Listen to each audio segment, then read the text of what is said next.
গাইবান্ধার শান্ত তল্লাটে ৮১ ফুট উঁচু রাম মূর্তি নির্মাণের রোমাঞ্চকর ঘোষণার আড়ালে লুকিয়েছিল এক গভীর ও হিমশীতল চক্রান্ত। বাহ্যিকভাবে হরিদাস নামের সাধাসিধে লোকটি সমাজের জন্য বিরাট এক মহৎ উদ্যোগ নিয়ে আসা কল্যাণকামী মানুষ বলে মনে হলেও আলো ঝলমলে এই রাম মূর্তির ছায়াতেই বোনা হচ্ছিল এক ভয়াবহ দেশদ্রোহিতার চাল। তার সেই অতি সাধারণ এসি মেকারের ছদ্মবেশ, রহস্যময় বিপুল অর্থ আর রাতের আঁধারে আঁকা এক গোপন নীল নকশা যখন অবশেষে গোয়েন্দাদের কড়া নজরদারিতে ধরা পড়ে, তখন সেই মুখোশ এক নিমেষেই খসে যায়। আর সেখান থেকেই সূচনা হয় এক নিঃশব্দ কিন্তু প্রকম্পিত ঝড়ের। চলুন একে একে ভাঙি সেই ভেদ। গাইবান্ধার পলাশবাড়ি গ্রামে ৮-১০টা সাধারণ শিশুর মতোই বেড়ে উঠছিল হরিদাস। কিন্তু ঘটনা মোড় নেয় যখন সে মাত্র ষষ্ঠ শ্রেণীতে পড়ত। হঠাৎ করেই গ্রাম থেকে নিখোঁজ হয়ে সীমান্ত পার হয়ে ভারতে পাড়ি জমায় সে। গ্রামের মানুষ ভেবেছিল অভাবের তাড়নায় হয়তো ছেলেটি হারিয়ে গেছে, কিন্তু সেই বাল্য বয়সে বর্ডার পার হওয়ার আড়ালে লুকিয়েছিল এক সুপরিকল্পিত ও হিমশীতল নকশা। নোভা এলইডি টিভি, ঝকঝকে ছবি, নিখুঁত শব্দ, ৫ বছরের ওয়ারেন্টি। নোভা মানি, সঠিক মান, নিশ্চিত সেবা। ভারতে পৌঁছানোর পর তাকে কোনো সাধারণ জীবনযাপনের সুযোগ দেয়া হয়নি। তাকে সরাসরি নিয়ে যাওয়া হয় রয়ের সাউথ ব্লকের গোপন প্রশিক্ষণ কেন্দ্রে।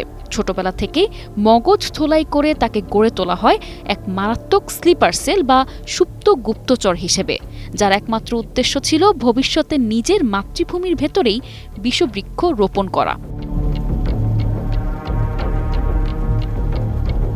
দীর্ঘ প্রশিক্ষণ শেষে সম্পূর্ণ নতুন এক মিশন নিয়ে স্বদেশে ফিরে আসে হরিদাস।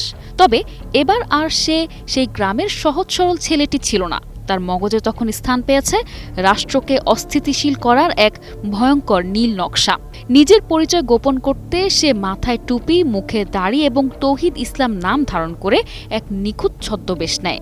ধর্ম ও বিশ্বাসের লেবাসে জড়িয়ে সে সমাজের উঁচু স্তরে ও প্রভাবশালী মহলে নিজের জায়গা করে নেয়। দিনের আলোয় সে ছিল এক বিনীত কৃষক ও অতি সাধারণ এসি মেকারের কারিগর, কিন্তু রাতের আধারে তার টুল বক্সের আড়ালে চলত দেশের বিরুদ্ধে গোপন তৎপরতা।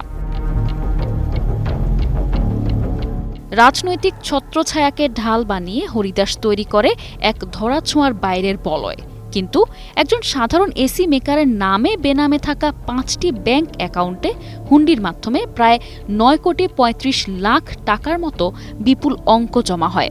তখন সিআইডির নজরে আসে এই বিশাল অর্থপ্রবাহ। এই অবৈধ অর্থ দিয়েই গাইবান্ধার সরকারি খাস জমিতে ৮১ ফুট উঁচু রামমূর্তি নির্মাণের রোমাঞ্চকর ঘোষণা দেয় সে।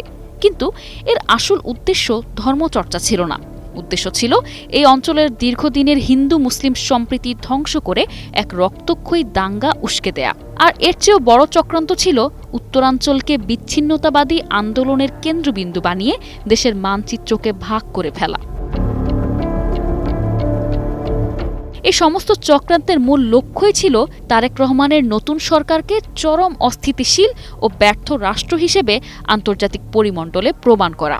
দেশ জুড়ে বিশৃঙ্খলা ও ধর্মীয় দাঙ্গা লাগিয়ে বহির্বিশ্বের নজর আকর্ষণ করা এবং সেই ঘোলা পানিতে মাছ শিকার করে পতিত স্বৈরাচারী শক্তিকে আবার ক্ষমতার মসনদে ফিরিয়ে আনার দিবাস্বপ্ন দেখছিল তারা।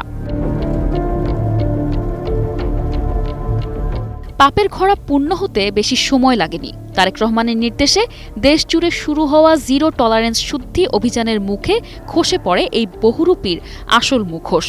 গত 12 জুলাই গাইবান্ধার পলাশবাড়ি থেকে র্যাব ও সিআইডির যৌথ অভিযানে হাতকড়া পড়ে এই মাস্টারমাইন্ডের হাতে। আদালতের কাঠগড়ায় তার আইনজীবীদের সাজানো অজুহাত থোপে টেকেনি। 4 দিনের রিমান্ডে র্যাবের বিশেষ জেরার মুখে ভেস্তে যায় হরিদাসের সমস্ত দম্ভ। হাউমাউ করে কেঁদে ফেলে সে স্বীকার করে তার হুন্ডির গোপন পথ, দাঙ্গার পরিকল্পনা এবং নেপথ্যে থাকা গডফাদারদের নাম।